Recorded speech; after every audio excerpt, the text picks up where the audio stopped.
Good evening. It is my great pleasure to welcome you to our 2021 Celebration of Excellence. I would like to start by acknowledging this land on which the University of Toronto operates. For thousands of years, it has been the traditional land of the Huron-Wendat, the Seneca, and most recently, the Mississaugas of the Credit. Today, this meeting place is still the home to many Indigenous people from across Turtle Island, and we are grateful to have the opportunity to work on this land. As this event is virtual, you might be joining us from land that is subject to other treaties. So I invite you to reflect on the land upon which you are currently residing and which treaties apply to it. June is National Indigenous History Month, and reflecting on the horrific discoveries of the victims of the residential school system, this is a time to remind ourselves to take action by educating ourselves on the history and how we can stand in solidarity with the many Indigenous communities. Please, let's take a moment of silence to reflect on all the victims of the residential school system.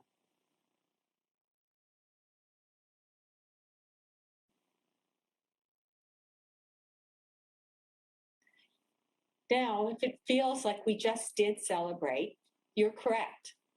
Last December, we finally had our COVID-delayed 2020 Celebration of Excellence. Immediately afterwards, Nelson and I started discussing when we should schedule the 2021 event.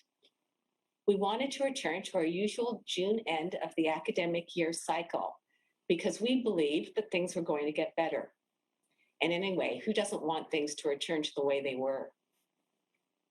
2 surges later, here we are celebrating in June. Unfortunately, still in Zoom mode, but yet it still feels so appropriate. Case numbers have dropped, summer is here, our LMP community is thriving, and we have so much to celebrate. A widely read article in the New York Times described how people are languishing during COVID-19. This word has caught on to describe what many consider the general feeling of this year. Gino Summers wrote a great piece on this for our Words of Wellness for the LMP community. While the newspaper community in New York may be languishing, but the LMP community in Toronto is not. Sure, we may feel tired, stressed, or even cranky, but we have not languished. On the contrary, we've delivered. For example, our clinical trainees, whom Vathany will recognize later this evening, were redeployed to the wards, where they delivered first-rate care to their patients. Our microbiology and public health colleagues stretched themselves to deliver high-volume COVID-19 testing, working long hours, often 7 days a week, for months on end. Our scientists delivered their expertise to fight against COVID. All of us learned to teach and learn virtually, work from home, and connect personally by Zoom. We all continue to work, serve on committees, organize research days. We had 2 amazing days in the past 6 months, thanks to our extraordinary learners and students. We attended those research days, sat on grant panels, did our research, reviewed manuscripts for journals, wrote papers. 450 papers were published in the past 5 months that listed LMP in their affiliations, 450. We gave lectures and attended virtual conferences. We had a record number of faculty achieve promotion this year. Our learners and trainees wrote exams, and some graduated. Our new masters in laboratory medicine started in the midst of the pandemic, recruited its 2nd cohort. We continue to mentor our graduate students. TCARM worked to establish itself, developing all things AI. It now has a seminar series with talks by leaders in the field, an ongoing grant competition, summer studentships, and a collaboration hub. Our LMP admin staff continued to ensure we felt as if nothing had changed in the department and enthusiastically supported all our endeavors. All of these accomplishments demonstrate that we are progressing, the exact opposite of languishing. This is an accomplishment to be proud of, especially when we remember that at the beginning of the pandemic, we all initially just hoped to survive, to emerge unscathed. Each of you should be proud that you did not just survive COVID, you thrived in it. And I think there are two reasons for this happy outcome. One, and the most important one, is because of you and your can-do attitude. The other, I think, is because of flow. What is flow, you ask? Mihaly Csikszentmihalyi, who first described flow, said it was a state in which people become absorbed in such an enjoyable activity that they become blind to their external environment and unconcerned about self or passage of time. To reach this state of flow, you must engage in intrinsically rewarding activity that is challenging enough for your skill level, yet demands complete attention. I suspect if you reflect back on the past 18 months, you experienced flow. We talked about losing track of time during COVID, which is not surprising, because if you're in a state of flow, time just flies by. Importantly, there are a number of studies that link flow to greater well-being in different types of stress-inducing settings. One very relevant study by Kate Sweeney and colleagues, published in PLOS ONE, followed 1,551 participants in Wuhan during COVID-19. And they showed that engaging in flow boosted well-being during the period of uncertainty and made waiting easier. It's keeping busy, but with a clear purpose that helped us through this adversity. And on the basis of this scientific evidence, I am confident that the LMP community will continue to thrive. Now to our graduates. This has been a challenging year for you. It did not unfold as you expected, yet you were able to rise above it. It is hard enough to learn under normal circumstances, but to do so in the midst of COVID-19 makes your accomplishments all the more remarkable. Congratulations on this major life milestone. As you get ready to graduate, I would like to offer you one piece of advice that I hope will guide you in your journey in life. And I promise it's only one piece of advice. And this advice is that I encourage you to take risks. Not those risks that endanger your life, but risks that will result in contributions to society and perhaps even advanced knowledge. One facet of the current environment is a focus on certainty, on guarantees, on safety. We gravitate to establish safe positions. We fund safe research grants. We hesitate to start new businesses. Of course, I wish for all of you, no, I actually wish for all of us, a place of peace and unquestioned support, a true home. But in your work, you should welcome risk. For example, we would not be celebrating 100 years of insulin had Banting and his colleagues not taken the chance of selectively ablating the exocrine cells of the pancreas. And we would not have an mRNA vaccine if Carrico and Weissman had not taken the risk of replacing uridine with pseudouridine to create a stable synthetic mRNA. Starting now, you will be making decisions, such as what your career will be, how you will contribute to society, where you will be a leader. Making decisions is not easy. You have to consider the facts and consequences of your actions, as well as balance priorities. But often, these are illusory or non-existent. I hope that your LMP education will give you the confidence to take risk in these decisions. If you take a risk and you fail, at the very least, you'll have the satisfaction of having tried. And the ancient Greeks taught us that in life, we more often regret what we haven't done than what we have done. And it's not so much that risk facilitates progress. The truth is that there has never been progress without risk. In the words of Mitch Daniels, the president of Purdue University, the biggest risk of all is that we stop taking risks. Again, congratulations, graduates of 2021.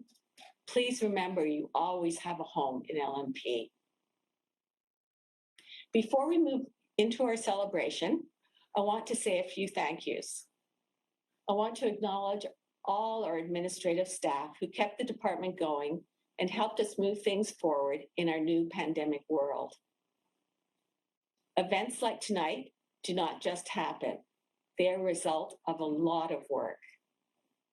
I want to thank Nelson, Deb, Jenny, and Silo, who are essential to making this event a reality. Also, thank you to our LMP community who volunteer their time for many committees which help others, making LMP the great department it is.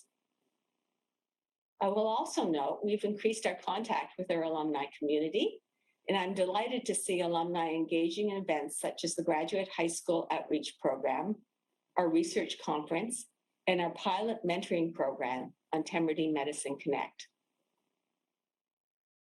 Also, a huge thank you to all who have engaged with our strategic planning process, whether it be through joining a focus group, completing the survey, or attending one of our Hive meetings.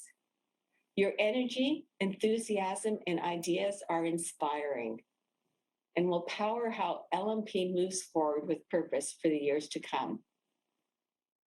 We'll likely be in touch in the early fall with the results of this process. The Council of Academic Hospitals of Ontario has advised rest during this downward curve of the third wave.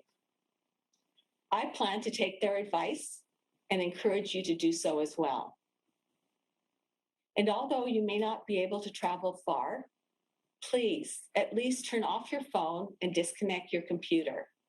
Take a real vacation. Step away from work completely for a while so you can recharge, because we have so much to do in the coming year.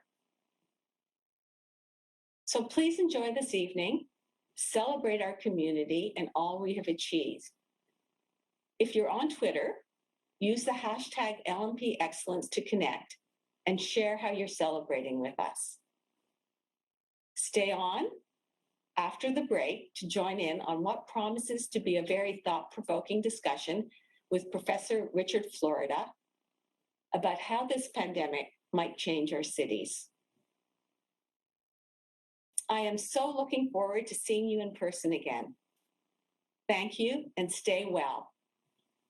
And now our celebration officially starts.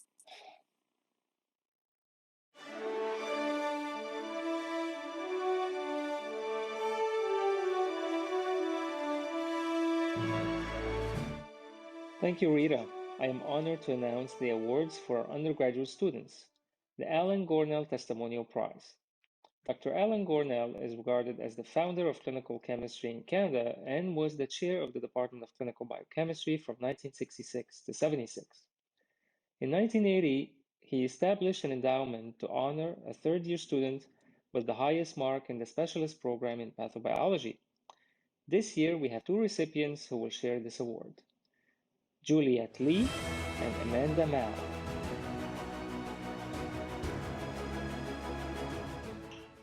Thank you, Kareem. This next award is given to the student in the Arts and Science Pathobiology Specialist Program who completes our required 300 level courses in pathobiology with the highest average score.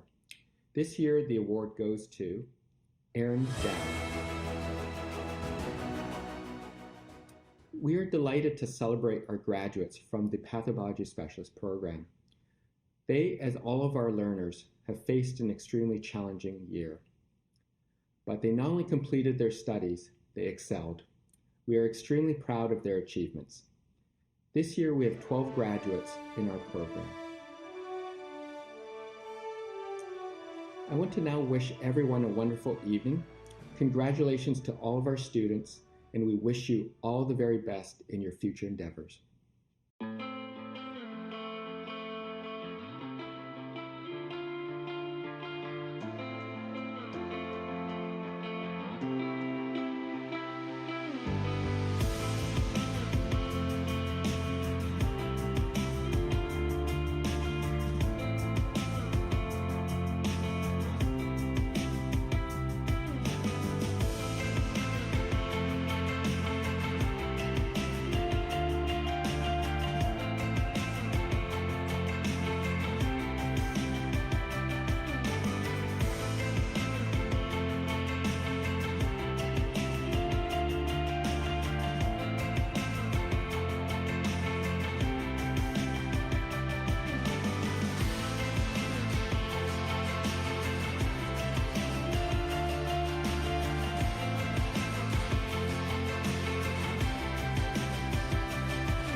Good evening, everyone.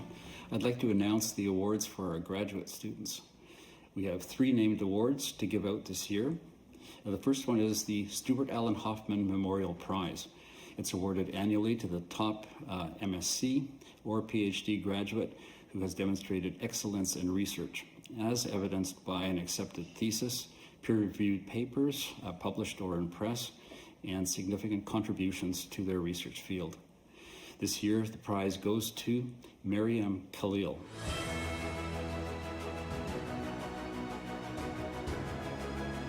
Next up is the Norman Bethune Award. A U of T graduate and senior scientist Frederick H. Kahan endowed a prize that was supported by Merck Sharp and Dome, and it was his wish that it be named in honor of Dr. Norman Bethune. The aim of this award is to recognize and encourage young, talented researchers and microbiologists on the threshold of their careers. This award goes to both a top microbiology trainee and graduate student in LMP. Our graduate awardee is Ranju Nair.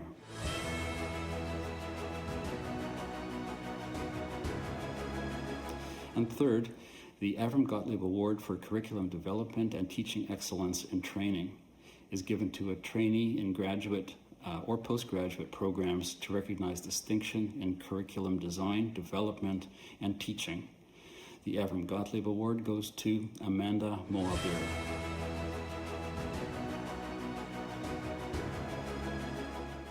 As Kareem and Jeff mentioned, it has been a unique and challenging year for our students. Graduating now holds special significance considering how much we have all had to learn in delivering and completing graduate studies during a pandemic. Please join us in celebrating our graduates.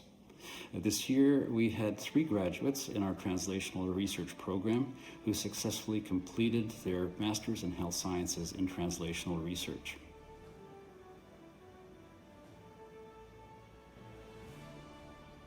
We have 5 graduates who successfully obtained their MSc degree in our research program.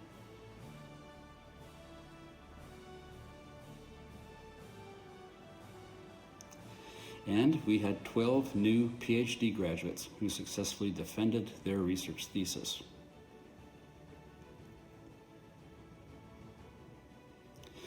Congratulations to all our students and award recipients. Thank you. And now over to a short video that was created by our graduating students.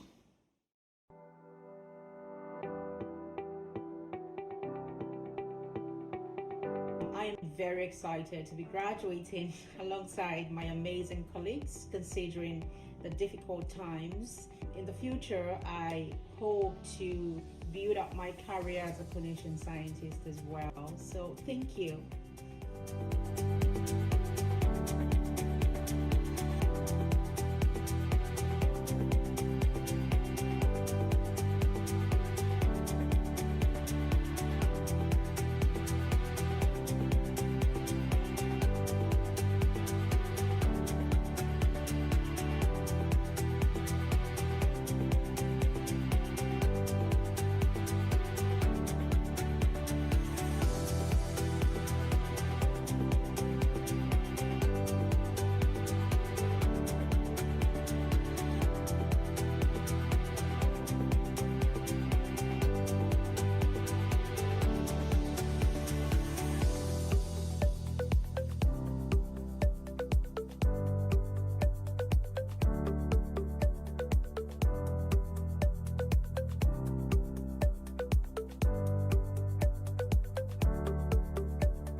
My name is Stuart Lithwick.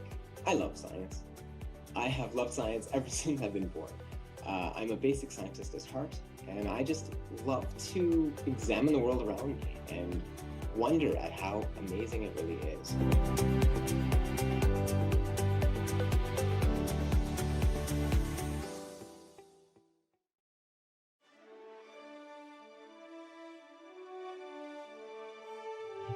I hope everyone is having a wonderful evening. I am delighted to celebrate the achievements of our trainees and residents in postgraduate education with you today. But before I begin, let's take a moment to recognize and thank our residents who were redeployed to help in the fight against COVID-19. Some were redeployed into critical care units and found themselves working directly with the patients for the first time in years. They not only set a good example personally, but were fantastic ambassadors for LMP, our programs, and the pathology profession. So they helped with patient care at a vital time, but also helped to break down barriers between health professions. And as one piece of feedback that was mentioned, if I were to be completely honest, there was some curiosity as to how well pathology residents would integrate with the team. And we were all delighted that any trepidations were completely dispelled. So, big round of applause for our residents who are redeployed. Let's start with the awards for this evening. The Alan Pollard Postdoctoral Clinical Chemistry Travel Award. Dr. Alan Pollard was a biochemist at Mount Sinai Hospital and a professor in LMP.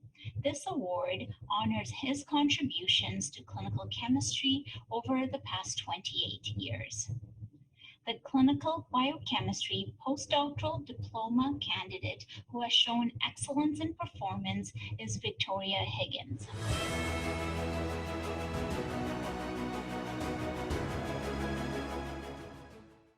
Norman Bethune Award.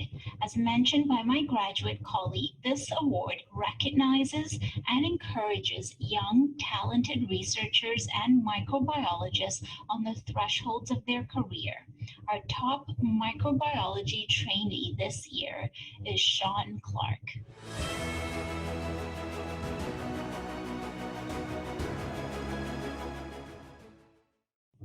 Stanley Raphael Award for Professionalism.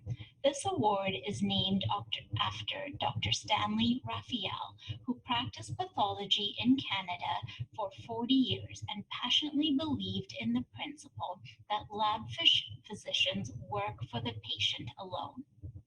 This award honors a senior anatomical pathology resident whose performance most embodies the ideals of professionalism as defined by CanMed's roles of the Royal College. Our recipient this year is Sarah Morgan.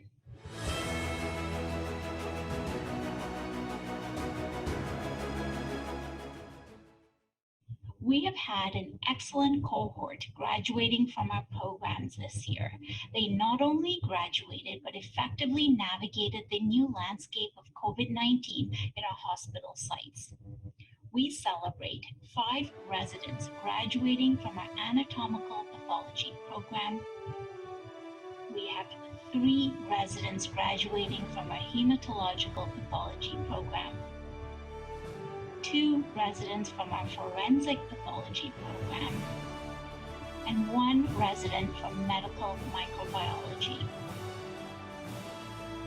From our areas of focused competence programs, we have a graduate from transfusion medicine and a graduate from cytopathology. And from our postdoctoral diploma programs, we have 2 graduates from clinical chemistry and 1 graduate from clinical microbiology. We also have 18 who have completed their anatomical pathology fellowships.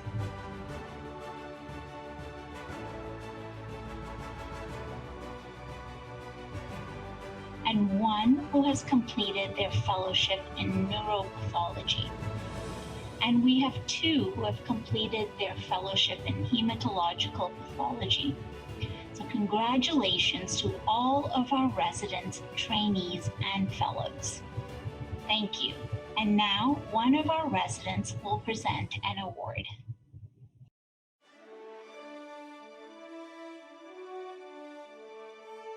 In 1996, Professor Danny Gazarian was a trainee in the University of Toronto's Anatomical Pathology program, where he was the representative on the Residence Training Committee.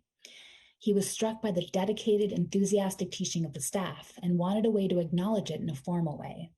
And so he decided to honor the best teachers every year with a teaching award. The award was simply known as the Best Teacher Award until 2004, when it was renamed the Danny Gazarian Resident Teaching Award. I am delighted to announce that the recipient of this year's Danny Gazarian Resident Teaching Award is Dr. Fang Liu. I really can't say enough about Dr. Liu's teaching skills and the tremendous impact she's had and continues to have on residents. She consistently goes above and beyond in her role as residency site director at Sunnybrook Health Sciences Center, providing outstanding teaching sessions on diverse topics that aren't often covered by others, such as how and what to study during residency, how to give and receive feedback, and how to deal with challenging intraoperative consultations. She's always looking to improve her teaching skills and educational knowledge, and to this end, she's currently pursuing a master's degree. She's also engaged in research related to resident education. For example, she developed an innovative and valuable competency-based educational tool that helps to provide accurate and timely assessment to residents, which in turn helps them to improve their ability to prepare reports for their cases. She's also invested in resident wellness. In an eye-opening study, she documented the current state of burnout and depression amongst Canadian laboratory medicine resident physicians and determined the factors that most significantly impact their wellness. She even advocates for residents on an individual basis, going out of her way to help them with any problems that arise. It's clear from all that she does that Dr. Liu is both a brilliant teacher and one who cares deeply about residents. For many of us, she's not just a teacher, but she's also a mentor. On behalf of all the residents, I'd like to say how lucky we are to have the opportunity to learn from her. Congratulations, Dr. Liu. We're thrilled that you're being honored with this well-deserved award. And now we celebrate some of our postgraduate graduates.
Our transformation from in-person teaching to almost completely online has been an interesting challenge over the last year, and everyone has adapted incredibly well. It hasn't always been easy, but the dedication of all our students, learners, staff, and faculty have made it happen. I'm pleased to announce this year's Faculty Teaching Awards. These awards are nominated by our LMP community and prove that despite the abrupt move to online, the quality of LMP teaching remains excellent. First, our Clinical Teaching Awards. The Clinical Teaching Excellence Award in Residency Education goes to Susan Botanen, based in the Joint University Health Network and Sinai Health Department of Microbiology. The Clinical Teaching Excellence Award in Fellowship Teaching goes to Sharon Novish-Moses at Sunnybrook Health Sciences Center. And the Clinical Teaching Excellence Award in Hematopathology goes to Anna Tierans at the Toronto General Hospital. Our Early Career Teaching Award goes to Rajivan Silvernatham, who teaches in our clinical chemistry postgraduate programs. The next awards are given for sustained excellence in teaching at the undergraduate or graduate levels. Recipients are selected based on the strengths of nomination letters, student evaluations, opinions of colleagues, and their contribution to the department's teaching mission.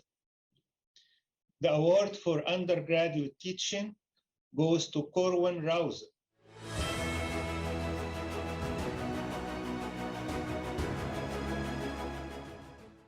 The award for graduate education goes to Jeff Lee.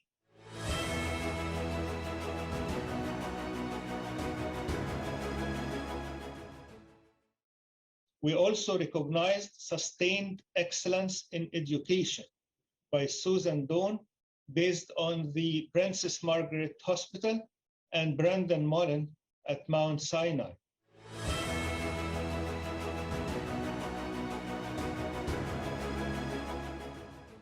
The John B. Walter Prize. This award is in honor of Dr. John Walter, who held position as a staff pathologist at the Toronto General Hospital and the Hospital for Sick Children. Dr. Walter wrote many textbooks, including General Pathology, which had gone through 7 editions by 1996. This award recognizes innovation in curriculum development and is awarded this year to Gabriella Chan in our translational research program. Congratulations to all. And now over to Rick. Good evening. I'm delighted to present this year's Richard Hegley Award for Excellence in Research and Innovation, which was established when I was promoted to Vice Dean.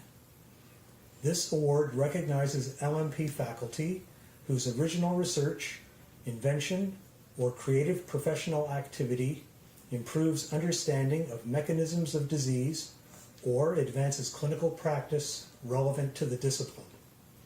Selection is made by a departmental committee. This year's award for excellence in research and innovation goes to Cynthia Hawkins. Dr. Hawkins is a clinician scientist at the Hospital for Sick Children with a clinical practice in pediatric neuropathology and whose laboratory focuses on pediatric brain tumor research. An inspiring role model for accomplishment and distinction across the spectrum of basic, translational, and clinical research, Dr. Hawkins has developed and implemented numerous molecular genetic tests within the Division of Pathology at SickKids. Over a period of 9 years, Dr. Hawkins has grown the molecular test menu from 15 targets using one method, RT-PCR, to over 1,500 targets using cutting-edge methods, including nanostring and targeted RNA sequencing.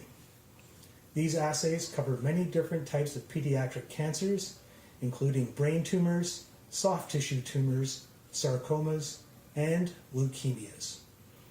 Her work has had a huge impact on the diagnosis and treatment of pediatric cancers.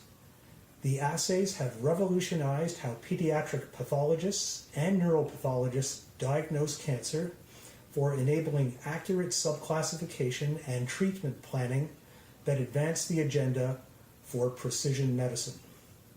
Importantly, the molecular tests are not only available to patients at SickKids, but to patients across Canada, North America, and the rest of the world.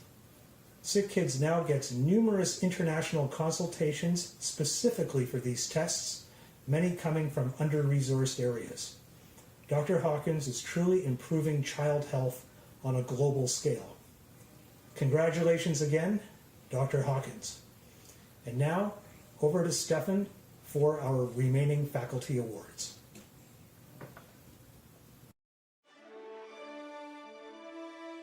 Thank you, Rick. These next awards recognize the work our members do, which raise them above and beyond their daily activities. First, the LMP Distinguished Service Award. This award honors faculty and or administrative staff who have demonstrated the highest level of sustained service to the department in research, teaching, creative professional activity, and or administrative service. It recognizes those who demonstrate innovation and excellence in scholarship and administration, and provides outstanding leadership in advancing the vision and mission of the department. This year's award is shared between Rick Hagley and George Youssef.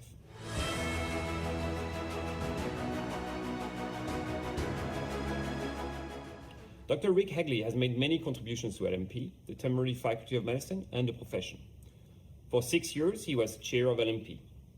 Rick established a digital pathology library, which was ahead of its time, and has become an invaluable resource for our trainees' education. This was further emphasized with the impact of COVID on in-person learning.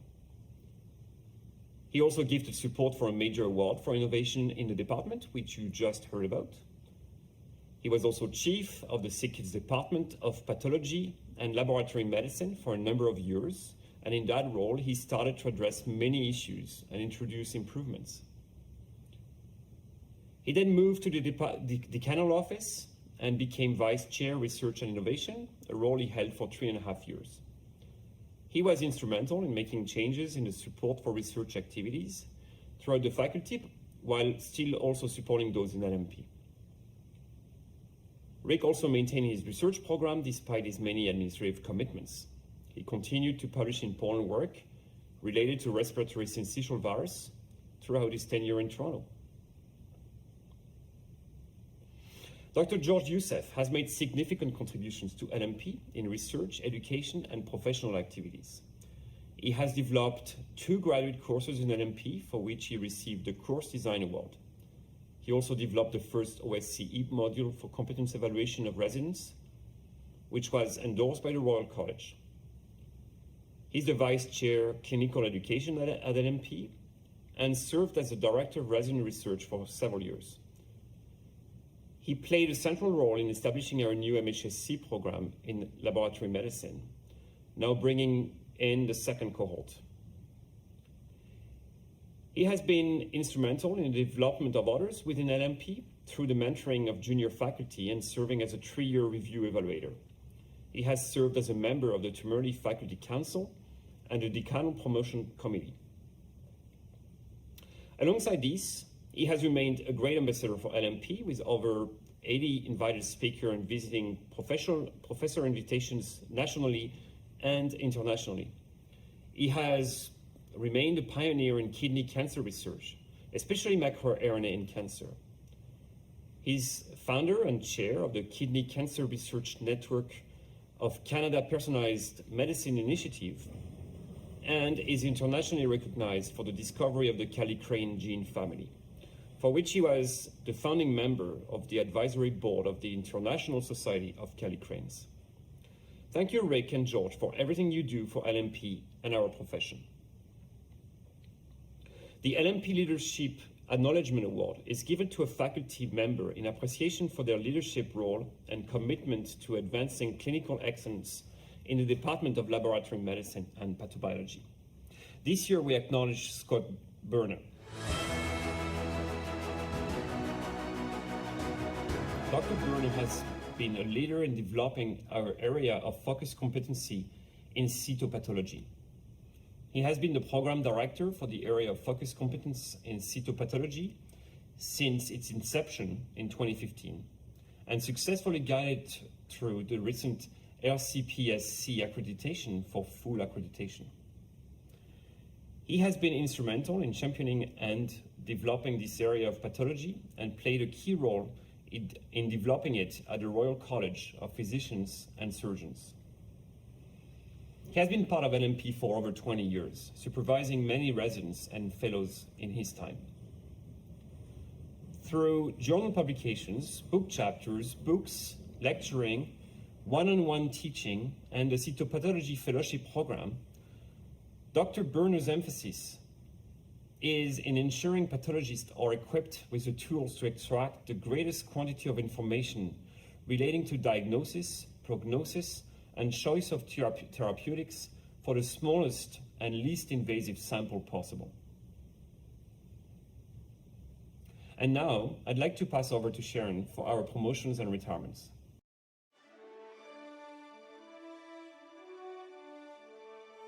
Thank you, Stefan. It is with great pleasure that I announce those in LMP promoted this year. It has been a record year for our department with 13 colleagues being promoted. We have 4 faculty promoted to professor this year, which recognizes their international accomplishments. Kevin Katz at North York General Hospital and Sunnybrook Health Sciences Center is celebrated for his contributions in infection prevention and control and preventing emergence of drug-resistant strains of organisms and nosocomial spread through his collaborative research program that has changed practice. Karim Mikhail on the St. George campus is an internationally recognized expert on spatial genome organization and its effect on human health and disease. His groundbreaking research has identified key players that remodel 3-dimensional genome in order to mediate fundamental processes including gene expression, DNA repair, and global protein synthesis. Gerald Schmidt-Alms at the Tanz Center for Research in Neurodegenerative Diseases is distinguished as an international expert in Alzheimer's disease, prion disorders, and related dementias. His innovative work leads us closer to identifying therapeutic strategies to mitigate these neurodegenerative diseases. Kathy Strucker in Unity Health Toronto is renowned as an international expert in the pathology of gastrointestinal diseases with an emphasis on upper GI tract malignancies. She has developed expertise in assessment of specimens derived from minimally invasive endoscopic procedures and had a sustained leadership role in HER2 testing in gastroesophageal cancers.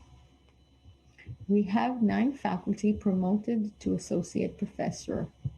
Jay Herat in the Ontario Forensic Pathology Service has made significant contributions in strengthening forensic pathology as an academic discipline in Canada. He is celebrated for being a leader and innovator in the development of the first national competency-based curriculum in forensic pathology and for enhancing interprofessional education for many end users, including lawmakers and police forces. Sonia McFarland at Toronto General Research Institute is recognized for her innovative research program focuses on translating fundamental knowledge about the immunology of the liver into clinical applications. She has developed a unique approach studying the liver using advanced genomics and nanotechnology. She has also made significant contributions to our understanding of the immunological basis of liver diseases. Jacob Pendergrast in the University Health Network has made exceptional contributions in the teaching and curriculum development at the undergraduate, postgraduate, and continuing medical education level. His innovative approach has improved education and practice in hematology and transfusion medicine with far-reaching impact. His advocacy work that supports equitable access to healthcare for patients with thalassemia and sickle cell disease has also led to changing practice. Anna Plotkin at Toronto Health Sciences Centre has made outstanding contributions to the development of professional practice in gynecological pathology with national and international impact.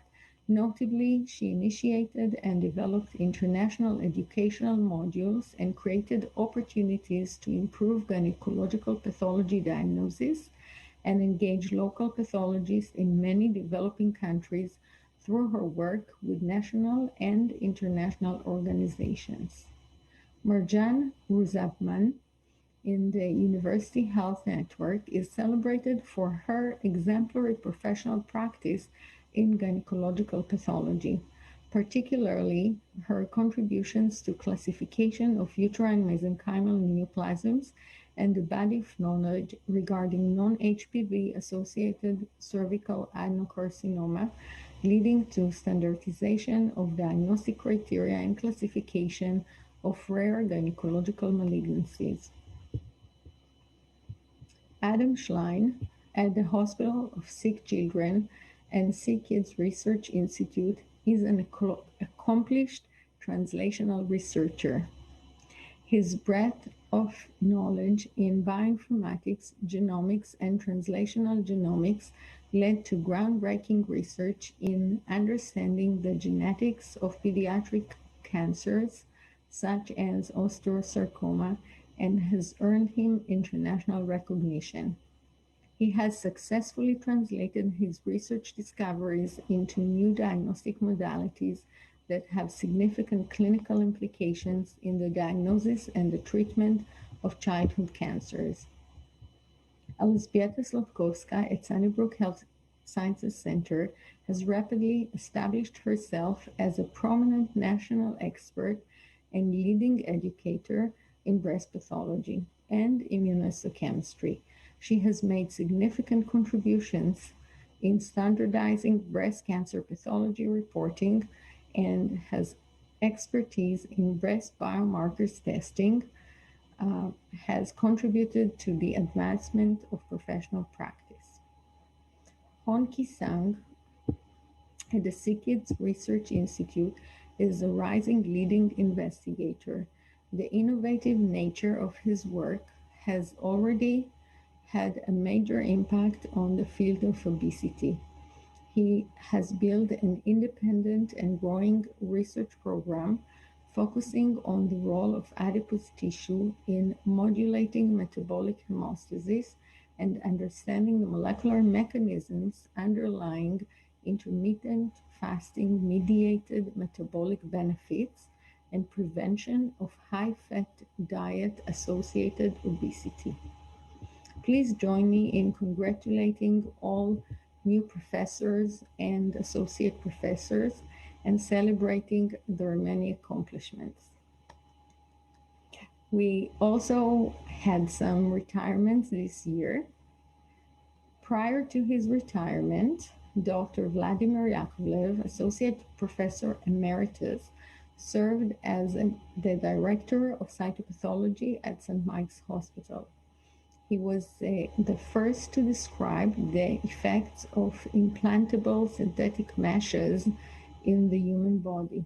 His pivotal findings helped change medical practice and influence government health regulations nationally and internationally. He was appointed in LMP for 13 years, where he was active teacher at all levels. Dr. Scott Berner, Associate Professor Emeritus, has served LMP for 27 years and was awarded the LMP Leadership Award earlier this evening.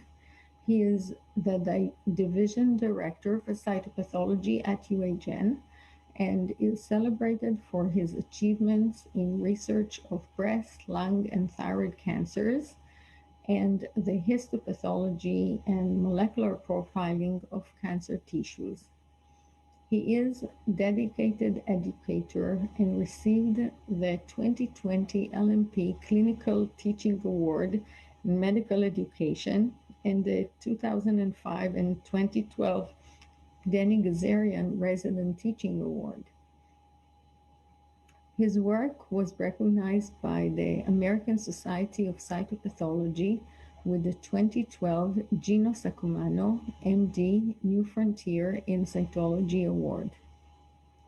Last but not least, Dr. Richard Hegley, Professor Emeritus he is a staff pathologist at SickKids and internationally known researcher in the areas of viral and inflammatory lung diseases. He serves as chief of the Department of Pediatric Laboratory Medicine at SickKids from 2011 to 2016.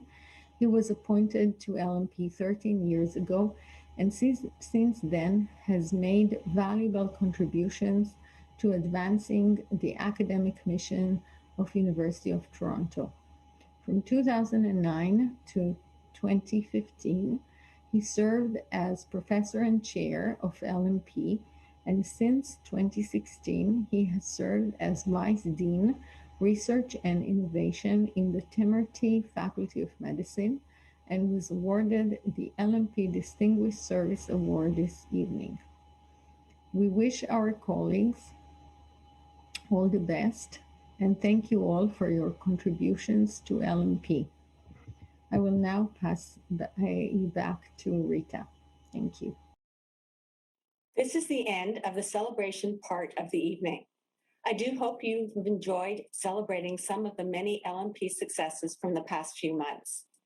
We will now have a 10-minute break to refresh for our question and answer session with Professor Richard Florida, moderated by our two LMP faculty, Professor Hamill and Dr. Taher. See you in 10 minutes. Hi, everyone, and welcome back from the break. We have an exciting Q&A session this evening with Dr. Richard Florida that will be moderated by myself and Dr. Paul Hamill. I'd like to briefly start by introducing Paul.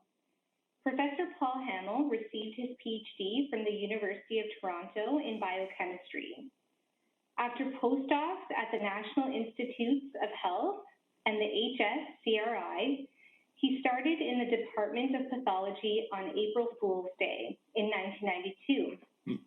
He's been professor since 2008 and is a member of the LMP Vice Chairs Council. His lab currently focuses on basic molecular and cellular mechanisms involved in the development and in cancer. He also teaches in human biology program in arts and science, as well as in health studies at University College, and supervises undergraduate, graduate, and postgraduate students. So Paul, I'll pass it over to you.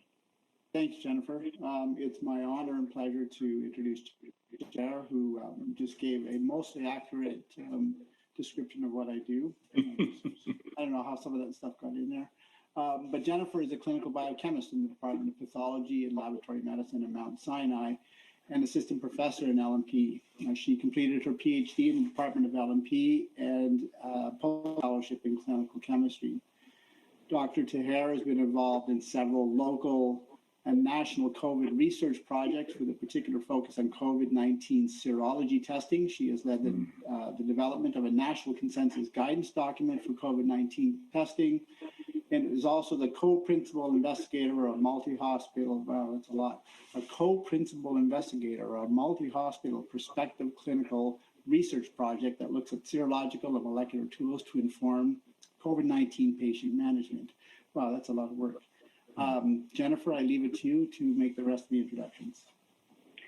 Thank you, Paul. So our guest speaker tonight is Dr. Richard Florida, who is one of the world's leading urbanists.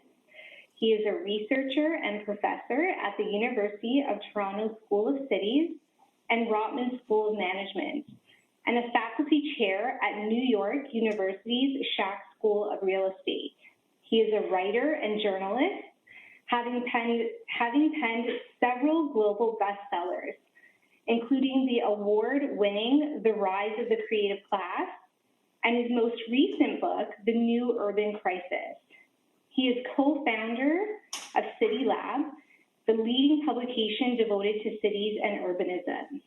He is also an entrepreneur as founder of the Creative Class Group, which works closely with companies and governments worldwide. Today, he is here to answer questions on what cities could look like after the pandemic.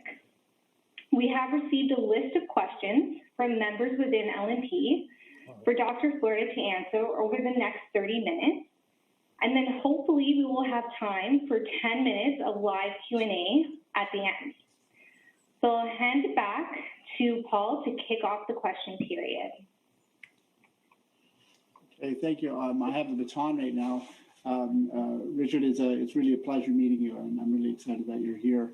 I have also the unfortunate circumstance of hanging around a bunch of geographers who also study urban issues too. And it was interesting. I was talking to them earlier this week. So, and I know some of your work. So I'm really pleased that you're here. So let me start with this first question then. The first, I'm going to add, the question is, which cities does Toronto have the most to learn from? And what do they have to teach us? And I'm wondering, given the breadth of cities on a global nature, maybe it's not a particular individual city, but aspects of various cities. That might be the way to think about it. But I'll leave it to you. That's a very hard question, honestly, and made harder by the fact that we're living through this once-in-a-century pandemic. So let me take a step back from the pandemic for a moment and just say, in general, I think that Toronto has sluggishly embraced its transition to the big leagues of a global city. I think that there are lots of people, probably like University of Toronto professors, highly educated people who may have grown up here, or like me, came from the States or from Europe or from Asia, who very much see Toronto in that light. We're a very big city, and we're a metropolitan area of 6 million people. And arguably, according to our calculations, we just do indexes of indexes, right? Clearly among the top 10 or 15 global cities in the world, not quite in the league of London or New York or Hong Kong, but once you get down to the Los Angeles and Chicago, we're right in that ballpark. So there, I think we've kind of fallen behind. And I think it's because of the same things that brought us the Rob Ford mayoralty. People very nervous about these changes, not understanding what they mean. And so whereas cities like Paris, under the leadership of their mayor, Anne Hidalgo, I remember when my wife and I went to Paris 5 years ago, and literally almost got hit by cars, trying to cross near the Champs-Élysées, and that's all gone now. It's bike friendly. They've had a massive movement of restaurants on the street. Mayor Hidalgo has talked about turning Paris into a series of what Urbanists called 15-minute neighborhoods, where you can live, work, learn, and play within a 15-minute walk or bike from your home. I think even New York City has embraced this agenda in a very powerful way, adding more open space, activating the streets during COVID. So I think we have to get our mojo back. But that said, we're a pretty great city. We are a global city. We're a global city that has a very high level of social cohesion. And what strikes me, being an American who spent part of the pandemic in the States, we can come back to that. While we have seen an uptick in things like property theft or car theft, nuisance, I don't want to call them nuisance crimes, but nonviolent crimes. In the United States, there has been a surge in violent crimes, and we have not seen that. So I think as a global city that's quite cohesive, that's quite multicultural, that's quite diverse, we kind of define that space. And the only thing we could up our game in is creating a more livable, more walkable, more bikeable city. But I think we'll get there.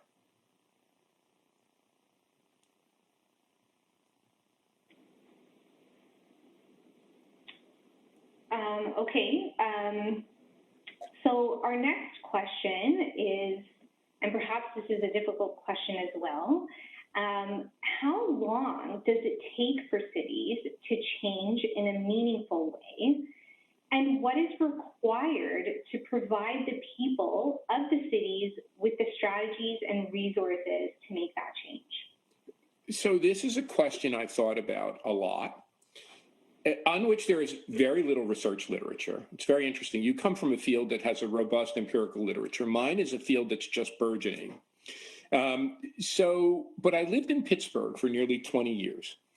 And, I called it the Pittsburgh paradox. Pittsburgh had a spectacular university where I taught Carnegie Mellon. And when we looked at the research output, the innovation output, the patent output, the startup output on a per faculty or per research dollar basis, we outperformed Stanford or MIT. But we weren't creating a high-tech cluster like you saw in the San Francisco Bay Area, like you saw in Boston or at MIT. And so I had to begin to try to understand how long it takes for a city to really remake itself.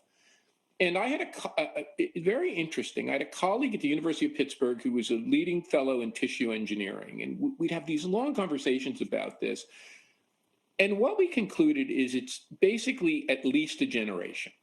It's at least a generation. If you look back at Boston, it was a manufacturing center of basically textiles and boots and shoes.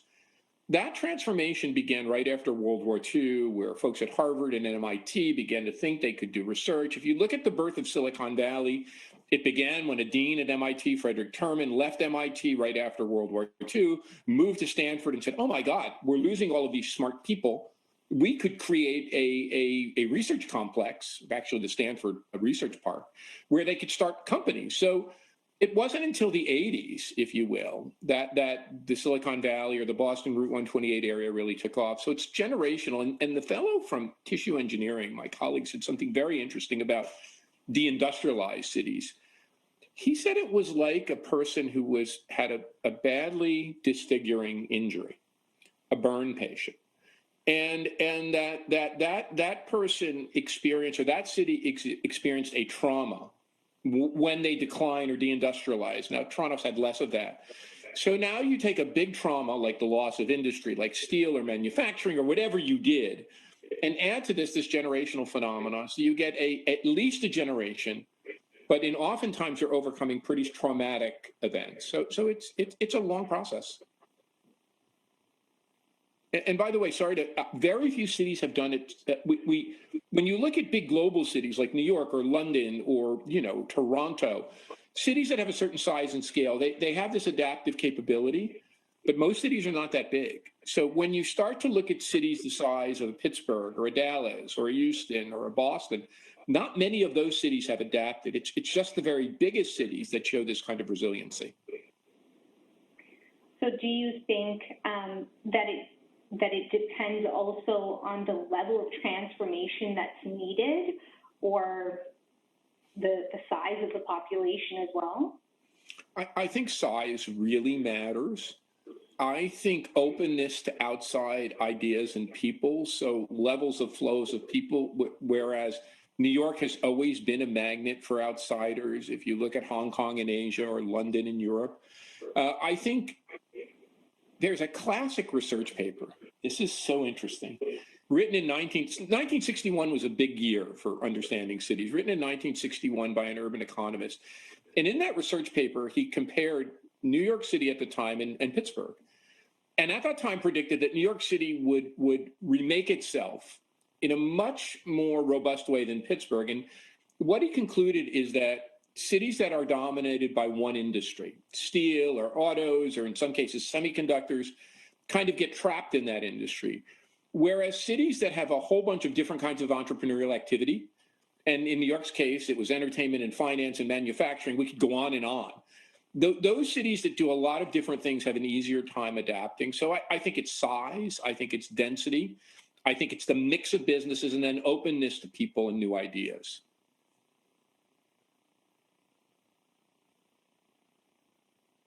I'm going to change a little bit. Someone asked a question about, skyscraper office buildings and condos and high density living in the city of Toronto, and claim that they're efficient means of gathering people in a small land footprint. I suppose there are vertical gated communities in a sense as well, but they mentioned that this interaction of this high density also is a reasonable place for the transmission of pathogens.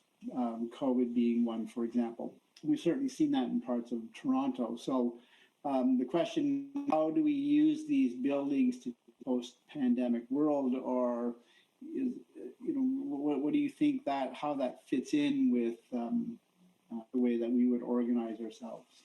So there's two or three parts to that I'll unpack, and it's an area in which there is some research, not enough, but there is some. First of all, there is a pretty strong correlation between density and all sorts of good things. Density is fairly highly correlated with innovation. It's fairly highly correlated with startup activity. It's fairly highly correlated with productivity. But it's also correlated with some not so good things: crime, congestion. The jury is out on the exact role of density in the propagation of the virus. Most studies that are reasonable studies, multivariate studies, suggest that density is either weakly significant or insignificant. That there are two factors that tended to cause the propagation of the virus in what we think of as big cities. The first and most important one is that there was a lot of global connectivity. So there was a lot of travel and just a lot of movement of people, which brought the virus to New York and London and Stockholm. We go on and on. The second factor that people suggest is it's not density per se, but overcrowding.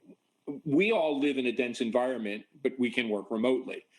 The people who really get exposed to these pathogens are people who work in dense environments in the advanced world, or even moreover, as you know, in the developing economies, where they have no ability to shelter in place or remote work or to physically and social distance. So those are two things we kind of know. I think that there is a real vibrant debate over how to do density right, and I'll give you my take. You know, I don't mind. I live in a single family home in Toronto, but I've lived in plenty of apartments in New York or Miami or Boston or Washington, D.C., and I like that life. It's fine. And I think that residential density can be done at various scales. You know, you can be much too spread apart and sprawl. But there is kind of a range of densities. You know, you don't need to be in high towers. You can be in a kind of what people call a messy urbanism, Toronto style. The San Francisco Bay Area has been quite productive with regard to innovation. The greater Boston area, Cambridge, which doesn't have tall towers. If you look at the areas of New York where innovation occurs, it's not in the tower districts. It's in Soho or Chelsea, the areas around NYU, the areas around the medical complex, Langone and others. The area I think that's open for the most change with COVID is not the residential districts. I think we're already seeing people, as cities open, New York City, we're seeing now record leasing activity and sales bouncing back very quickly, much quicker than many of the pundits expected. It's the office towers that remain the open question. And there is an area I've done some research on, not enough, but enough to get some framing of the problem heuristically. It seems that people are not so afraid of the office building per se. What they're afraid of is the commute to the office building. When you really parse this, and New York is a good controlled experiment, the office developers and managers in New York say already the suburban office parks at low rise, you know what I'm saying, are nearly full, where the tower offices in New York City are probably 30 or 40% full. And that's telling you something. And I think it's not just fear of transit. I think one of the big resets in COVID has been people rethinking their work-life balance and saying, do I really want to commute an hour and a half, you know, take the car to the car park, take the train to the subway, and then, well, maybe if I don't have to, I'd rather work remotely part of the time. I think it's the office districts of cities that face the big challenge coming out of COVID as opposed to the residential districts.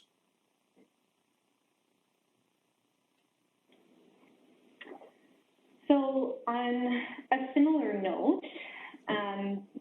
sort of now transitioning a little bit more towards the university though, this is something I didn't know, but the University of Toronto is the largest landowner in Toronto.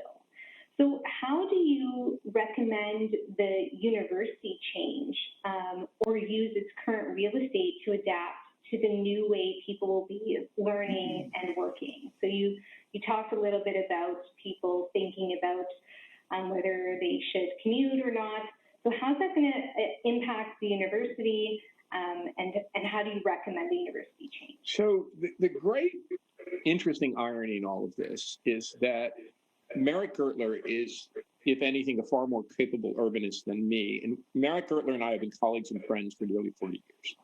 So his thesis advisor at Harvard was a guy named Gordon Clark. Gordon Clark is now, he's very young. He's barely 70. But he's emeritus at Oxford. He holds the Mackinder Professorship in Geography. He hired me at Carnegie Mellon. So Merritt Gertler and I have known each other for our entire academic careers. And he knows this stuff inside out. So we couldn't be led by whatever other files I don't know. But on this file, he is as knowledgeable as any human being on the planet. It's not just the University of Toronto. In most every big city, universities are the largest landowners and often the largest employers. And I'll bet, I haven't looked at the data, but I'll bet we're the largest employer as well.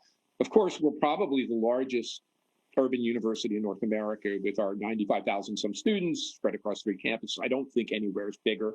I don't think anywhere in the States is bigger. I don't think anywhere in Canada is bigger. So we're very big. In the States, universities are really seen as so-called, and medical centers, so both, are really seen as anchor institutions and have really become very active players, much more active than in Canada, in kind of shaping their cities. This is particularly true of older industrial cities, Baltimore, where John Sullivan, former University of Toronto faculty members of President Ron Daniels, president of Johns Hopkins, the University of Pennsylvania, Carnegie Mellon, and the University of Pittsburgh. I could go down the list. They're seen as anchor institutions, and in fact have developed a framework wherein they are making investments that really redound to the economic development, innovative development, and also equity and inclusivity. I actually wrote a piece for the Wall Street Journal about this. The universities have suffered a little bit in the COVID crisis. And to the extent that universities rebound or not, that has a lot of effect on cities rebounding. Universities and their ability to attract talented faculty like all of you and talented students are a core driver of innovation and economic growth. And if that falters in any way, shape, or form, because foreign students can't get their visas or with their passports or whatever because students are not coming because they feel like the universities aren't open, that has a big effect on the economies and innovative prowess. My own feeling on this, to put a point on it, is that we should be thinking about new ways to partner with cities and maybe to reuse our facilities in better ways. That maybe, and when I said this, I nearly got thrown out of the Rotman School. You know, I have this glorious office with a great view, with a beautiful library, and I said, I don't need that. Why don't you just give me a workspace with my research group? And they said, well, a professor needs an office. And I said, why? And they said, because you're a professor. And they said, you need to meet with students. I said, I can meet at a table. They said, you need to store papers. I said, I don't have any papers. Maybe there's a way for us to reconfigure, and I don't want to say use less space, but to use our space better. And there's a very good example of this in a small university in Savannah called the Savannah College of Art and Design, which has emerged as one of the great arts and design campuses in the world. They didn't have any space. So what they did was just reuse old buildings. And oftentimes they would reuse an old building as a dormitory and as affordable housing for local residents. Instead of building a faculty club, they would build something that, instead of building, you know, a faculty gymnasium or faculty and student gymnasium, they'd build a health center that everyone could use. I think there are probably new ways to envision our use of space, which I've always said we'll know we get to the point when we can't figure out where the university ends and the community begins, when they're all intertwined. And actually, our physical location helps us a lot to do that. Like the University of Toronto being in this spectacular physical location, neighborhood, gives us an opportunity to do that.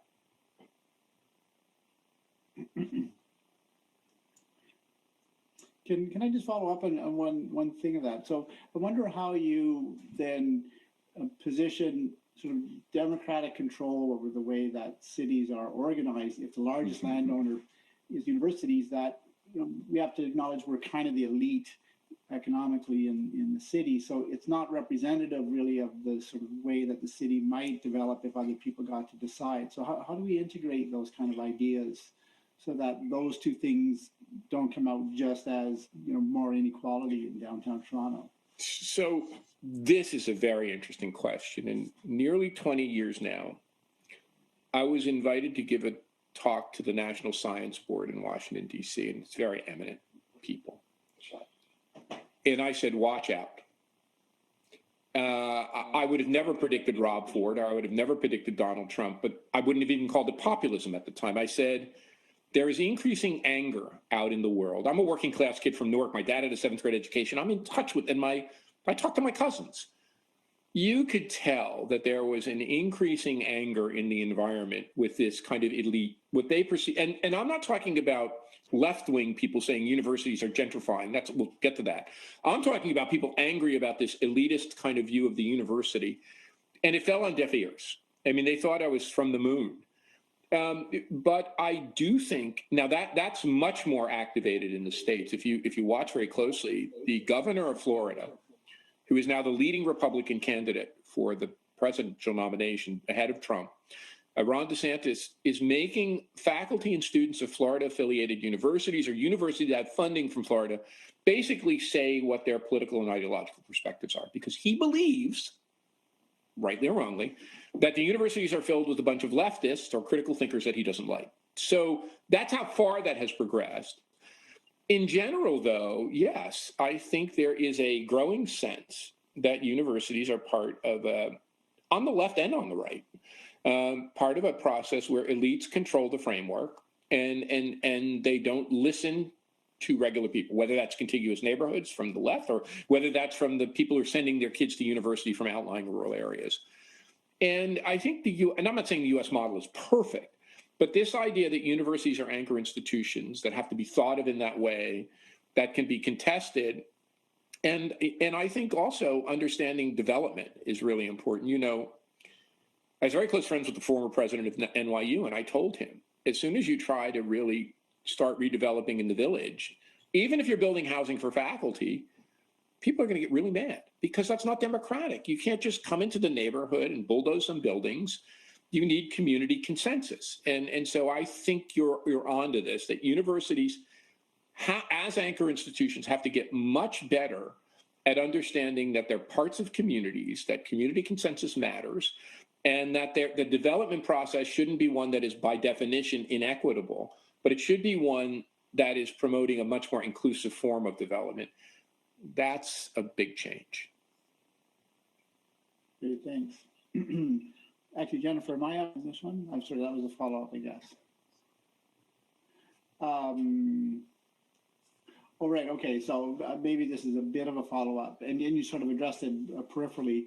Someone asked, with the pandemic accelerating the rate at which people have started to use online platforms to buy basic goods or all goods, how do you see retail in the core cities changing post-pandemic? Although I see that when I was cycling home today, the lineups outside some of the stores, maybe people are quite hungry to actually meet other human beings in a store environment. So I don't want to say I'm of two minds on this, but the first thing I will say is, as an American used to getting everything delivered, I was in Toronto until the pandemic. E-commerce was not nearly as so developed. E-commerce in Toronto is now better than the United States. When I go on and I use Uber Eats and Instacart, I can get anything delivered to my door within an hour or 2 hours, and Amazon is often overnight. So we were late to that game, you know, and that protected some of our retail. But now the e-commerce, e-retail system in Toronto is unbelievable. And the stuff I get, like the food, not just the range of ethnic food from Uber Eats, but the range of meats or produce or whatever I want, Italian biscottis, that can come to my door, fresh baked bread. I mean, it's really quite amazing. I think that in the United States, where we've seen like complete retail annihilation, they call it the retail apocalypse. One of the reasons for that is the United States was just massively over-retailed. I think, I'm giving you a range here, and I've written it in a paper, but the United States had about 3 to 5 times the retail, 3 to 5 times the retail of Canada or England or France. I think we've done a much better job in Canada of protecting our small retail shops. Now, we'll see, right? We're going to see now with the e-commerce coming to us in a bigger way. But, you know, I see what you see. I see a much more fondness for small shops. I see a much more fondness for independent retail. I just see more independent retail all around me, whether that's food stores or independent stores. When my Canadian friends go to the States, they often ask me, and New York's different. New York, you have this. They're like, where can I go to get cheese? Where can I go get fresh fish? Where can I go to get meat? And I have to tell them you can't. You have to order that. You don't have the fishmonger and the cheese person and the butcher as you used to in Toronto. So I think this is one of our characteristics that we should hold on to dearly. I think this is what really makes Toronto different from most other cities of its scale in North America. And I can tell other things which I really love about it, but this one is part of my love affair with this city. Is really its ability to continue to support independent retail. But I think, Paul, for the first time since I've been here, and I've been here 13 years, that's now more of an open question. Someone who likes trolling record shops, I'm glad it's back open, so I'll still be going out there. And we don't have record shops in the States anymore. I mean, think about that. We don't have record shops. I mean, New York City would be different, or perhaps San Francisco, but in most cities, they don't have vinyl shops.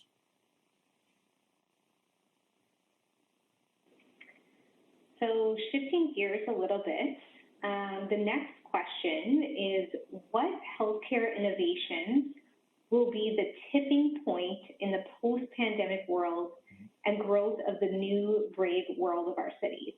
You said healthcare, right? I did.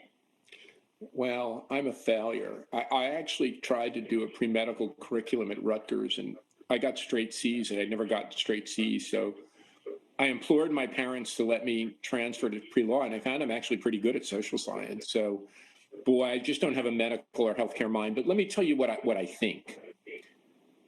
I think that this, and again, it's an elitist frame, a privileged frame. I've never heard so many people talk about wellness. I look at this hand, you know, this is my digital hand, this is my analog hand. I have 2 fitness trackers. I never wore a freaking fitness tracker. It's not because I want to count my steps. It's because it gives me a read on my sleep and my recovery. And actually, I had a little thing with, I won't even go into it, but I was getting temperatures, very minor. But every time I could read my tracker before it registered in a fever, I could see my temperature going up. So I could call my doctor and do whatever I needed to do. I think this wellness thing, Paul mentioned bicycling. I become an avid cyclist. If I'm not on my bike, I try to walk 60 to 90 minutes a day. This wellness thing has become huge. And I think that, coupled with healthcare innovations that link to wellness and a higher, not the mitigation of death or the mitigation of severe disease, keeping people fit and well. You know, you're both pretty thin. I've always been reasonably thin, but I lost like 25 pounds during COVID because I knew it would be stressful. I knew I couldn't self-medicate. I basically eliminated alcohol, the occasional glass of wine. And I knew that it was time that I had to activate my wellness mode. And I find that when I talk to my friends, there are 2 things they want to talk about. Where the hell should I live? You know, should I move? Should I get a bigger house? Should I go to a rural area? Should I go back to the city? And how do I figure out my wellness? So that's telling me that this is a big deal. And I think that's the big healthcare. Now, the other big healthcare innovation, of course, which you all know better than me, are these damn RNA platform vaccines. I mean, I think when we look back at this pandemic, it's going to be the thing we remember most. I think, you know, I was saying earlier, folks listening in, my dad was born in 1921, so he just missed the flu. But most of my aunts and uncles were born during the flu, the Great Flu. They never mentioned it, but I'll tell you, my dad with a 7th grade education, factory worker, Richard, you should have seen how shitty life was before we had penicillin. And Richard, you should have seen how terrible the world was before we had vaccines. And the invention of penicillin and the invention of vaccines and Dr. Salk and polio. I mean, I got that lecture from my dad once a week. This invention of that platform I think that's going to be our number one memory. And I think it's going to restore, not that we've not had our faith. It's going to restore faith not only in healthcare, but the ability of governments and the private sector to mobilize around these goals. And I think that's going to be, out of a tragedy, that will be one of the good things. Yeah, it's definitely given people the opportunity to learn more about their health and to become more aware about the choices that we make. You know, and again, there's a class division there, you know, going back to Paul's earlier comment. You know, it's highly educated people that are making these changes, whilst less educated people suffer from obesity, smoking, other maladies. So there is a class division.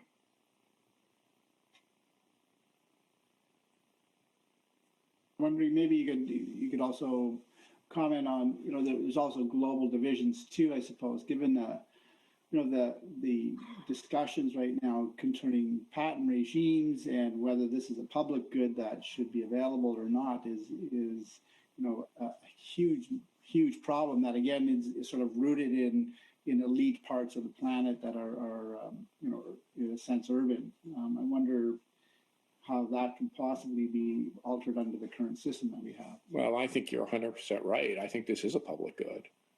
And not only is it a public good in the sense that the innovation should diffuse, I think we should be really thinking about manufacturing capability to produce these darn things in spots around the world so that they're not produced in very few spaces and then they have to be exported. I mean, I'm an American and I was in the States, so I was vaccinated very early on. And I look at the difference between two extremely developed economies that are neighbors, the US and Canada, and it's unbelievable. You know, and then you look at parts of Europe or Japan, where we're going to have an Olympics, you know. And so I think you're 100% right, Paul, that this has to lead to deep questions about health and vaccines, whatever, being a basic public good. And the ability to have access to healthcare, but also to have access to these medicines, or if you will, therapies, whatever, vaccination, immunizations, absolutely. And you look at the divide in the world, it's just terrible. Yeah, and you know, even the notion of the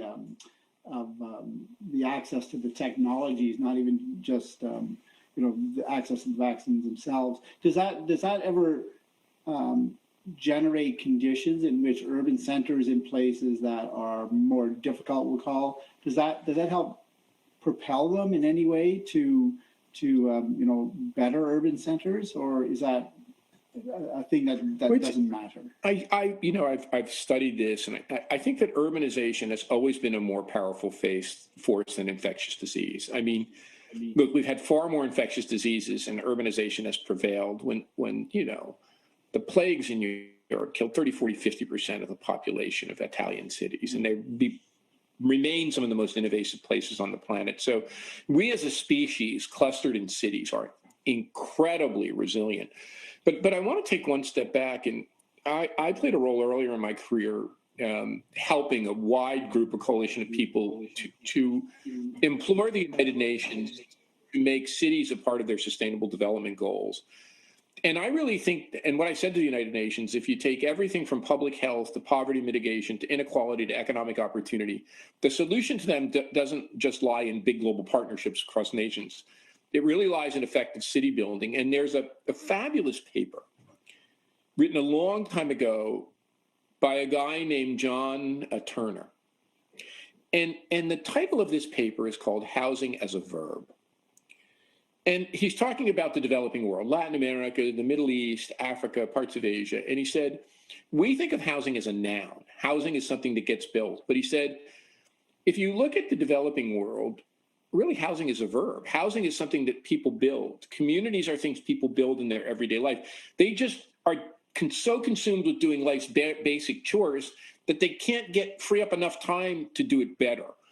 So I think looking at the developing world, or the less advantaged world, emerging economies, as a place that have enormous storehouses of human creativity, but instead of telling them what to do, building stronger cities and enabling them through density and clustering and sharing of ideas and sharing of materials, sharing of resources to build better cities. That's what we need to do. And in a way, we've disempowered them through our strategies, both urban strategies, infrastructure strategies, and public health strategies. And I think it's a new way of looking at things, is empowering communities to do it for themselves or do as much as they can for themselves. So look, hopefully we're seeing a turning point there.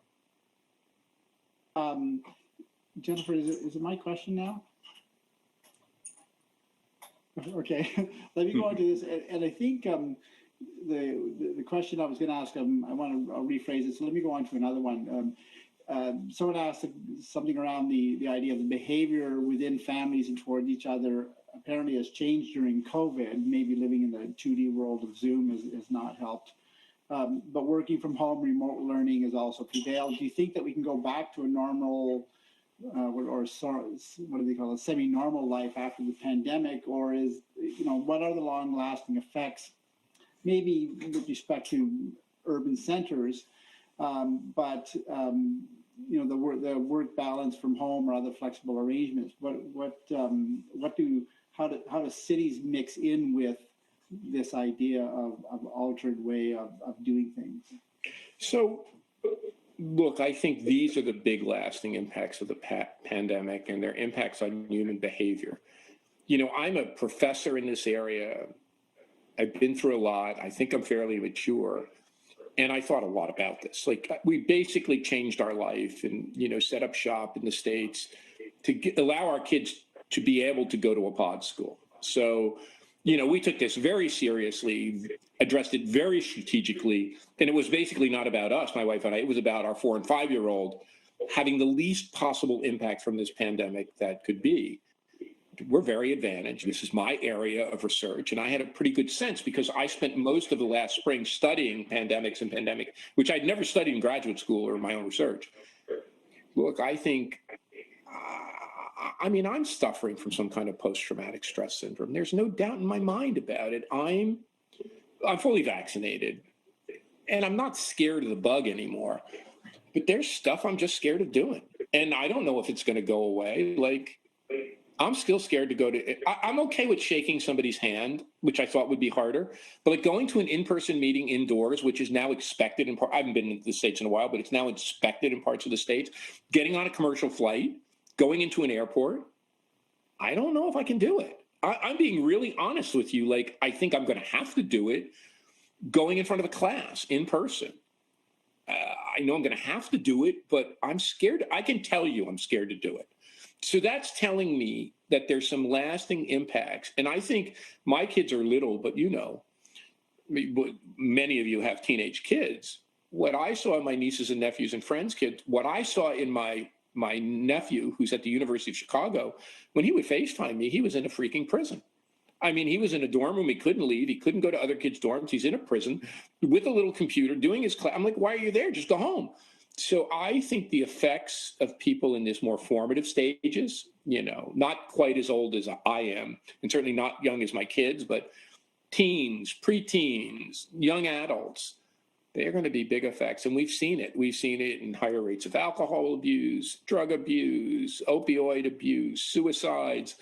Yeah, and I think we've been having a conversation about lockdown and protection from the virus. I think there's a lot of collateral damage that this has caused. And in terms of thinking about the future, we got to think about that. The collateral damage is we're going to be facing for a long time. And I think it is going to alter human behavior. Not in ways that are quite noticeable, but in subtle ways, it's going to shift our behavior. The one thing I've seen, by the way, which we should track in Toronto, which is in the States, is I interviewed a mayor. I have this podcast with mayors, and she said something interesting. She called it COVID crazy. COVID crazy. We've seen this tremendous increase in violent crime, but also, you see these fisticuffs happening in airports. They've actually suspended serving alcohol on many U.S. airlines because people were mixing it up with the flight crew. You see what's happening in urban spaces where people are just rambunctious and they want to party and they want to go crazy. And she called it COVID crazy. On a even more difficult note for all of us, you saw what happened in the park here in the Battle for Bellwoods. I think there's a lot of this energy that is being released much of it in negative ways, and that's going to be an adjustment for us. Can I ask, do you think though the response to that energy being released in curious ways has not fundamentally altered, so that it might not be appropriate for the current time or the future? Well, I think in our society, we think police presence will solve it, and it won't. So, you have a lot of people with pent-up anxiety, energy, and I think this is the adjustment that we're going to have to make, that there are psychological processes as well as physical and physical health-based processes that we've got to process. And this took a big psychological toll on people, and you can't just, put police in place to keep it at bay, which is sort of what most cities want to do because it's easy. This is an adjustment. It's going to take some years. And the other thing, of course, my mentor was a woman named Jane Jacobs, born in Scranton, lived in New York, moved to Toronto. And Jane was famous for her idea of eyes on the street, that really what creates safety in cities is people on the street. And I think the other thing is what COVID did is take a lot of people off the street. So who fills the vacuum? Who fills the vacuum typically are the risk oblivious. And I think we've seen that. And it's going to be interesting to see as Toronto comes back now in the real moment, like over the summer. To what degree does Toronto's social cohesion and history of social cohesion mitigate that? Or to what degree do we emulate some of the things that we might have seen in some of the US cities? Jennifer, go ahead. Yeah, it's certainly been a scary time and definitely impactful to everybody. The next question that we have is you touched a little bit about working remotely or learning remotely. If remote work moves populations to rural areas, should the healthcare system decentralize and move more specialists to rural and community hospitals? So I think remote is a big deal.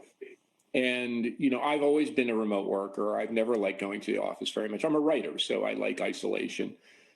And I think, the best research we have is remote work before the pandemic was about less than 5% of the workforce. It's now going to be full-time remote about 20%. And then you take the other people who are working remote, a couple of days a week. And, Mondays and Fridays, cities are going to be pretty empty. I mean, the end result of that is Mondays and Fridays, cities are going to be pretty empty.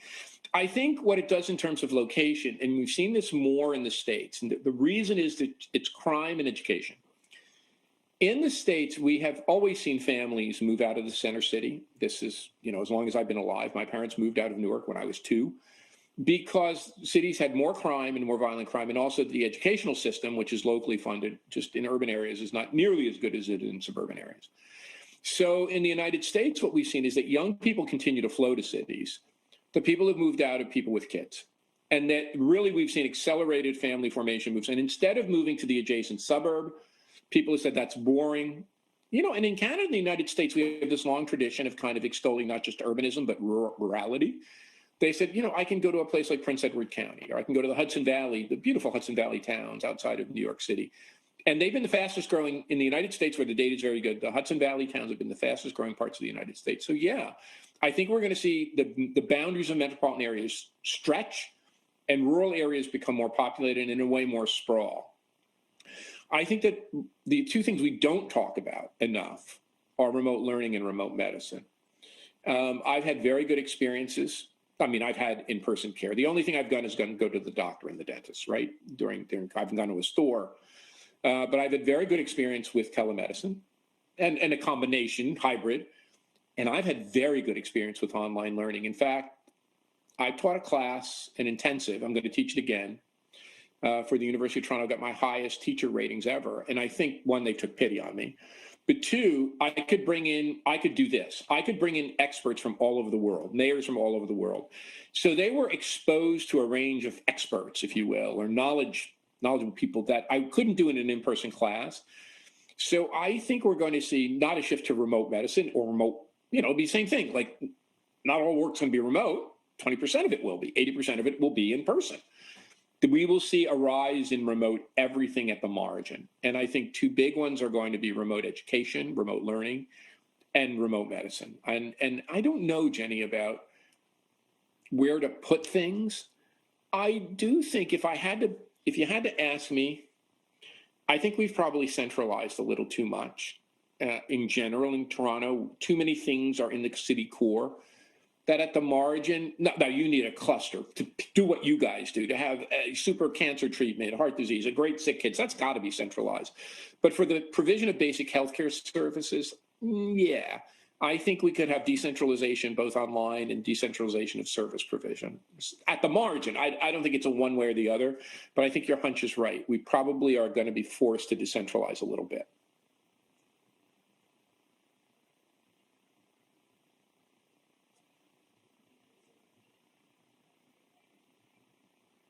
Jennifer, am I on?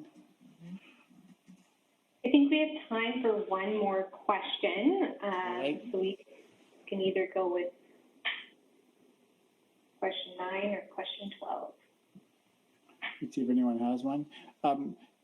Can I go back to the migration issue? And you've written about this recently, where you've talked about the movement of some of the problems that used to be associated with downtown to sort of suburban environments. So, an interesting example was that movie recently, Les Miserables, that was in Paris, that sort of curious look at suburban Paris and problems moving out there. And it's not distinct from that's going on in Toronto in a sense.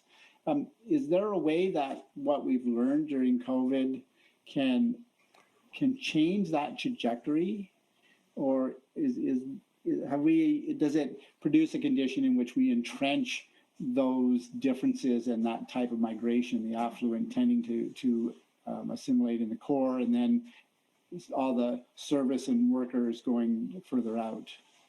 So this division between urban and suburban and rural is the biggest division in modern society. It's a class division, to go back to Marx. I've often said you need a combination of Karl Marx and Jane Jacobs to understand the contemporary world. So there are class divisions between those of us who work with our minds and those who work with their hands, either providing services or building manufactured goods. But those divisions are reinforced by our geographic separation. And in general, the most affluent have moved closer to the core, some in the core, especially younger, older if they want a single family home a little bit further away, but in neighborhoods of advantage, typically around transit, around great open space, around proximity to the core, and around great universities. That's across the board. Certain cities have that configuration in certain ways. The US has some more of that in the suburbs, but in general, that characterization works. Look, I think if I was going to do another project, and I'm really not up for yet another book project, trust me, having written too many, I'd write a book on the suburbs. I think that's the area that has been understudied. Now, we have great people in Toronto and others who study the suburbs, but not nearly as many who study urbanism. And I think taking a very good look at the suburbs, where still a majority of Canadians and Americans live. And I'll just tell you a story. When I interviewed at Carnegie Mellon, so showing my age, when I interviewed in the mid-1980s for a professorship, an assistant professorship at Carnegie Mellon, a group of social scientists and architects and urban designers came to my job talk. And one of them there was a very famous man. He just died. He was nearly 100, David Lewis. He's a South African urban designer who's brilliant. And one of those brilliant people I ever met. And he sat there with his beret on and his wonderful South African accent. And he said, Florida, you're looking at urban areas and all of this stuff, and that's great, but you're missing the most important thing. And he said, urban areas have great buildings, they have great universities, they have great architecture, they have great infrastructure, they have transit. Even the old buildings that fell down in Detroit can be remade. He said the suburbs have none of that. They don't typically, now there are some like Mississauga and others, but they don't typically have great universities. The construction's shoddy, they don't have density, the architecture's horrible, people are spread out, they don't even have parks. He's like, that's the real crisis. He said that to me 30 years ago, 35 years ago. He's spot on. I never realized until recently how spot on. So I think as we now go into a society where people in the world perceive that there's an urban elite, that many of us who live in these urban centers have extraordinary advantages. We have housing that appreciates. Our kids go to good schools. They live in great neighborhoods. They have access to job opportunities. And they don't.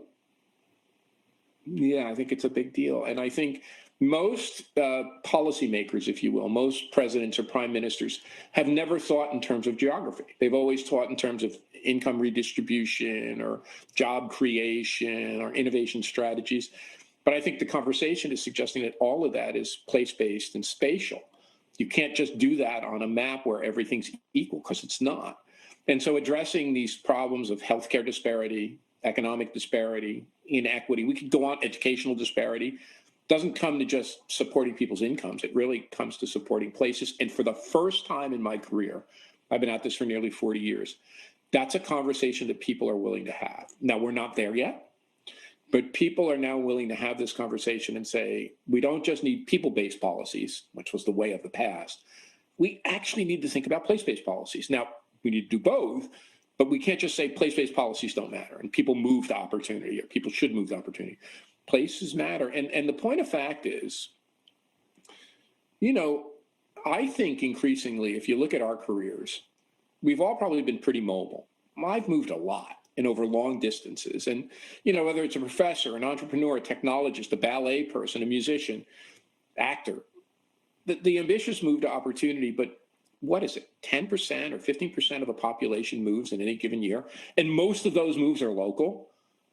For all of us that are able to engage in geographic mobility, there are a huge number of people who are just stuck where they are and can't move, don't have the assets to move, don't have the ability to move, don't have the information. So in that sense, there are a number of us who can move to opportunity, but the majority of society is stuck in place. That's why I think we really need to think about building up places as well as supporting opportunity for people. Okay, I think we need to end the session here since we're well over time. I know I'd love to stay longer and continue to pick your brain. Unfortunately, we don't have time for the live Q&A, but thank you, Dr. Florida, for your perspective and helping us to understand what our cities could look like after the pandemic a little bit better.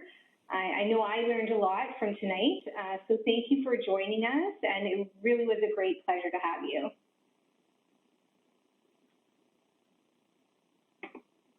You're muted, Richard. Yeah, I was going to say thank you very much. It's been my delight being with you. If everyone stays on the chat, I'll shoot you my email right now if anyone has a follow-up question. But thank you so much for having me. It's been a delight. Great, thanks. It was lovely having you.